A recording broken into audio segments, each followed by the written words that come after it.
இது திருநீரு. இத சாப்பிடு. நீ கர்ப்பம் தரிப்பாய்" அப்படின்னு சொல்லி இந்த திருநீர குடுத்துட்டு போயிட்டாரு.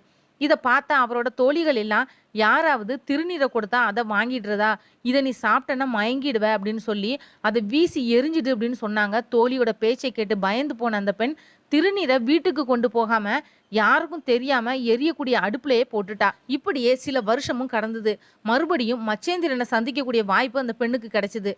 அவ அழுதுகிட்டே நடந்தத சொன்னா. இதுவரை தனக்கு குழந்தை இல்லை அப்படின்றதையும் சொன்னா அந்த பெண். அவளோட நிலைமைய உணர்ந்துகிட்ட மச்சேந்திரர் அவகிட்ட கோவமே செய்யாம, "சரி பெண்ணே, உன்னோட வீட்டு அடுப்பு சாம்பல எங்க கொட்டுவீங்க? ஒருவேள கொட்டுனத அப்புறப்படுத்திட்டீங்களா?" அப்படின்னு கேட்கிறாரு. அதுக்கு அந்த பெண்ணும், "இல்லை சுவாமி, அந்த அடுப்பு சாம்பல இதோ அந்த எருக்குழியில தான் போட்டு வச்சிருக்கிறோம். பல வருஷத்துக்கு ஒரு தடவ தான் அத அப்புறப்படுத்துவாங்க. நான் திருநீரை எடுத்த சாம்பலும் இதோட கலந்து தான் கிடக்குது" அப்படின்னு சொன்னா. இத கேட்ட மச்சேந்திரர் சந்தோஷமானாரு. "உனக்கு யோகம் இருக்குது" அப்படின்னு சொல்லிட்டு, எருக்குழிக்கு கிட்டக்க போய் கோரக்கா, கோரக்கான்னு குரல் கொடுத்தாரு. "என்ன சித்தரே" அப்படின்னு உள்ளே இருந்து ஒரு குரல்